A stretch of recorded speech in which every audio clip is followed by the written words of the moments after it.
Hi everyone, Animal Girl here, back with another edition of Movie Talk. As I stated in my last two Movie Talk videos, because we are in the holiday season, I thought it would be fun to do Movie Talk reviews on holiday movies, just like I did last year. So, this week's Movie Talk review is on Rudolph the Red-Nosed Reindeer and the Island of Misfit Toys. Rudolph is back, and this time he is on a mission to once again save Christmas with the help of his friends. The mysterious toy taker has been stealing toys all over the world, including the ones at Santa's workshop, ruining Christmas for everyone, unless everyone's favorite reindeer and his friends can track him down and get the toys back in time for Christmas. Okay, highlights of the movie. This movie was made back in 2001. Excuse me. So it's 17 years old. Not fairly new, but not fairly old either, especially if you consider the fact that it is a sequel to the original stop-motion film that came out in the 1960s, I think. 60s or 50s. I can't remember the exact year that the original Rudolph the Red-Nosed Reindeer movie came out, but this one is a sequel to that. So there is quite a time span between the release of the two movies, but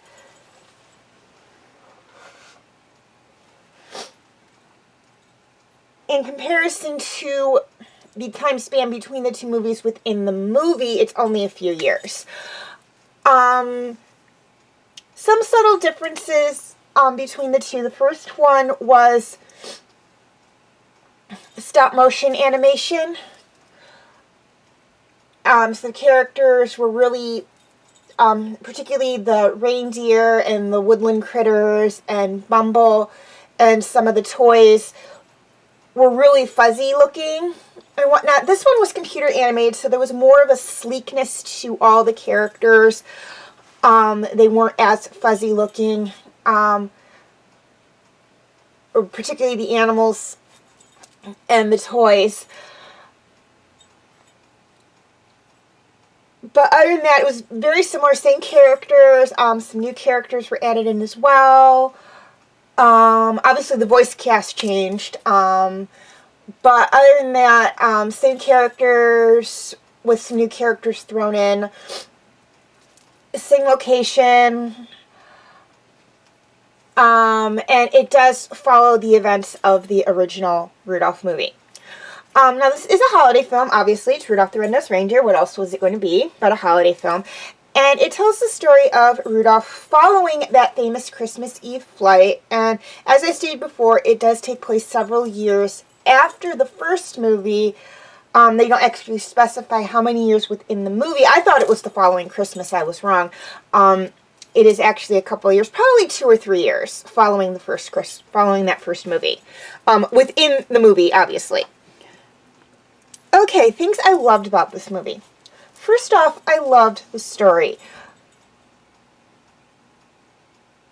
This movie does a very good job of following the events that were placed within the first Rudolph movie. And by the first Rudolph movie, I mean Rudolph the Red-Nosed Reindeer, not any of the holiday spin-offs of Rudolph the Red-Nosed Reindeer, like Rudolph's Shiny New Year or Rudolph and Frosty's Christmas in July. One of which I have done and one of which I will do that will the one that I will do is, of course, Rudolph's and Frosty's Christmas in July. That might either be next December, or because it's called Christmas in July, because it has Christmas in it, and it's Rudolph and Frosty, who are iconic Christmas characters. Or I might decide to do that as a special 4th of July review, as it does take place during 4th of July. I'm not 100% sure. I still have time to decide on that. But it will be in 2019, so don't worry about that. It will be within the next year. So I really loved the story. Again, as I stated, it does a very good job of following the events of the original movie. We do see that it has taken that step to where it does follow those events. We have the Island of Misfit Toys every year visited by Santa, where he takes the Misfit Toys and finds homes for them. We have Hermie is now a dentist working in the North Pole. Yukon Cornelius and Bumble are working in their peppermint mine. Rudolph is on Santa's team. So we see a lot of the continuation of that. One of the big issues that is still present in this movie that was present in the other movie is that Rudolph still does not feel that he fits in with the other reindeers. And if you're hearing a bell jingle, I apologize. That is my bracelet. It's a Christmas bracelet, and it does have a bell on it. But again, Rudolph does not feel that he fits in. That he still doesn't fit in within this movie. And it is because of his nose. In the first movie, of course, he was being ostracized because of his nose, because he was different. Nobody really wanted to hang out with him because he was different, because of his nose. Excuse me. In this movie, it's a little different. Everybody loves him because of his nose. He saved Christmas at the end of the first movie. Obviously, that's how the song goes. That's how the story goes. But everyone seems to see him for his nose still. Only it's done a 180. Instead of people seeing him for his nose and ostracizing him for his nose, people love him for his nose, but he doesn't like that any as much as he thought he would. He feels people just see his nose, they don't see him. So that's something he's struggling with throughout this movie as well. Secondly, I love the animation. This was computer animated. Why they didn't do stop motion, I don't know. Maybe they just decided because it was several, 2 to 3 generations removed from the original, or 1 to 2 generations removed from the original, excuse me, that they decided, oh, well, we've got this new computer animation, let's do this as computer animation rather than sticking with the stop motion animation that they did with the original, which we still have. There are still stop motion animated movies that are made, but I love the computer animation. I thought they did a very wonderful job. They kept the design of the deer, or not the deer, the characters, very similar to the designs they were in the original movie. They just did it computer animated. And whatnot. The one big difference is Rudolph. At the end of the movie, Rudolph had a very nice set of antlers on his head. In this movie, his antlers are very tiny. Like, they're little bud antlers that 2-year-old bucks have when they're getting their first set of antlers. So they actually made them very tiny. Now, why they did that, I don't know. Maybe they were trying to indicate that Rudolph is much younger than the other reindeer and on Santa's team, and that's why they made his antlers tiny.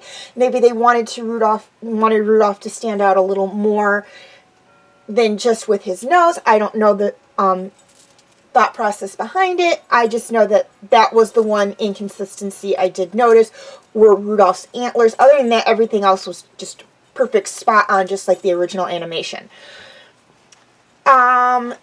Thirdly, I loved the ending. This is a Christmas movie, obviously, so it's going to have a happy ending. I can't think of any Christmas movies that had very unhappy endings. So this movie actually had a very happy ending. I am not going to say what it is, in case you haven't seen it yet.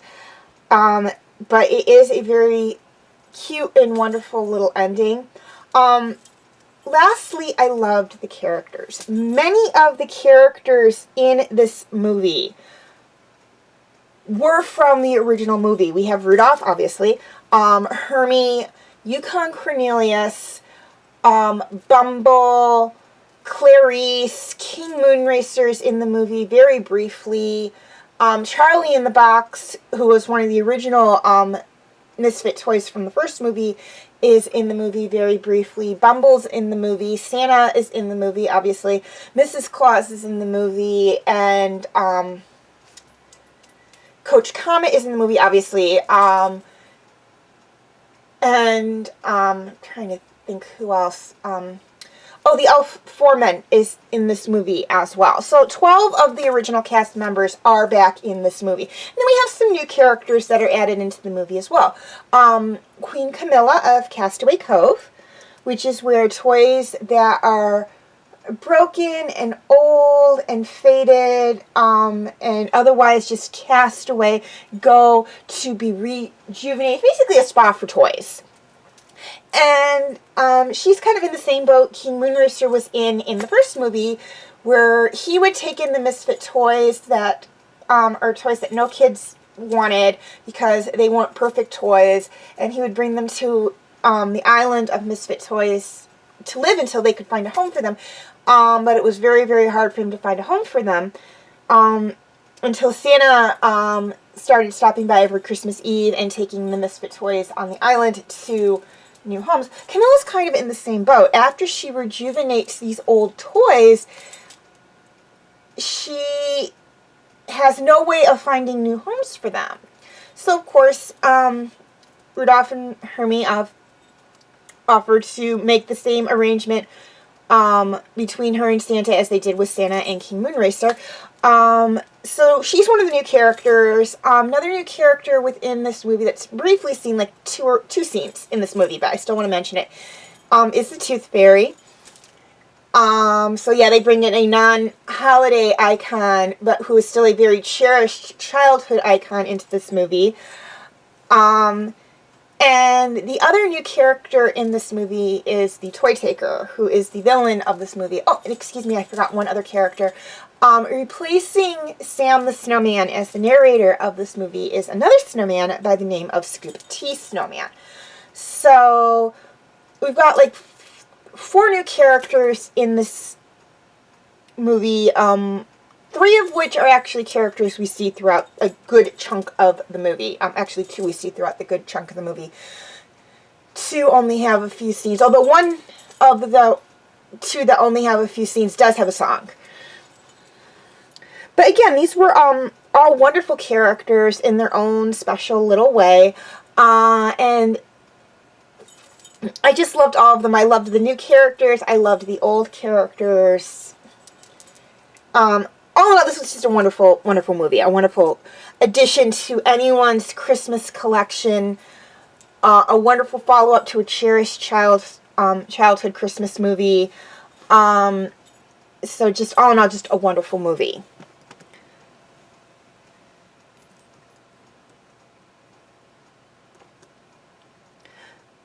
Okay, question of the week. Since this movie was called Rudolph the Red-Nosed Reindeer and the Island of Misfit Toys, and they actually have a song that lists a good portion of the Misfit toys that are on the Island of Misfit Toys, my question to you guys is, which Misfit toy is your favorite? And if you want to name one from the original movie, that's fine too.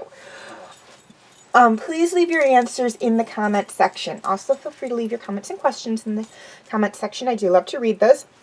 And please like and share this video if you're watching on Facebook, or like and subscribe if you're watching on YouTube. And feel free to follow me on Wattpad, Twitter, Tumblr, Instagram, and DeviantArt. I do have my name for those 5 sites on the screen, as well as the pictures I use for the icons. Please note, all pictures seen within this video belong to their respected artists. I own absolutely nothing. And for those of you watching on YouTube, I will have the links in the description section if that makes it any easier for you. Also, please note that all pictures found within this, or seen within this video, belong to their respected artists. I own absolutely nothing. Okay, quick reminder on my comment rules.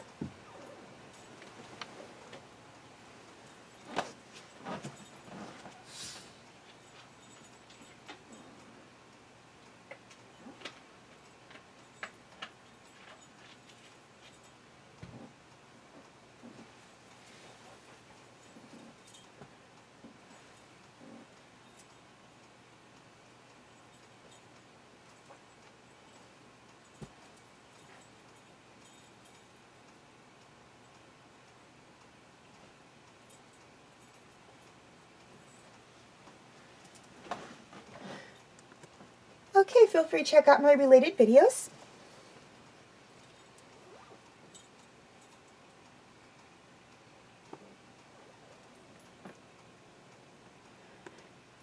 My other movie talk videos.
My movie talk special edition videos.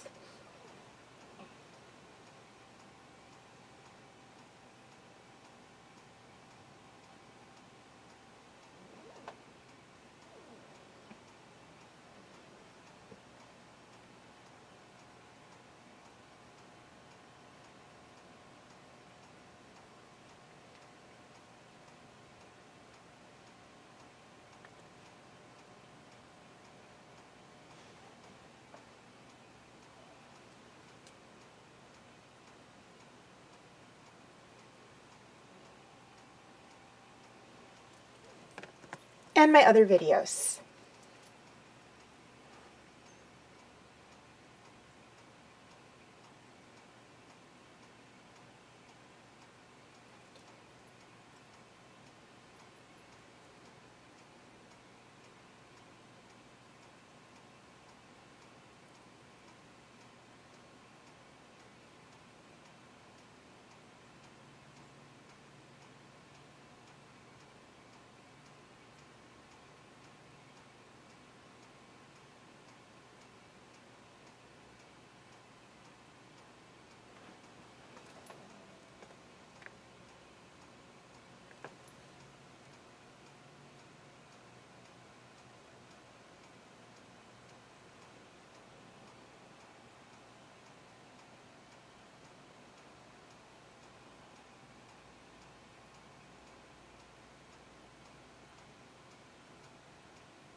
Okay, before I sign off, one thing I'd like to touch on, and that is to please note that, and this is for my YouTube subscribers, TV Talk will have a dual posting. It'll be posted both to my Facebook page and my YouTube channel.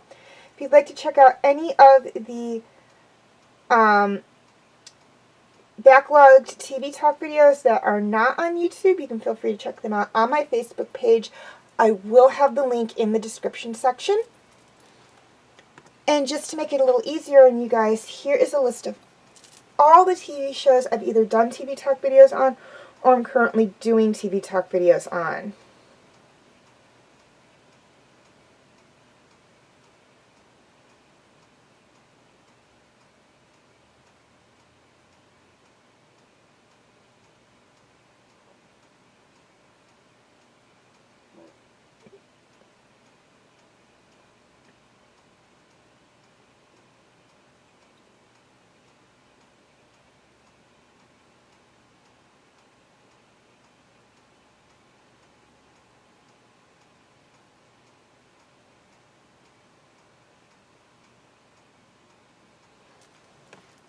Okay, as always, thank you for watching, and have a very nice day.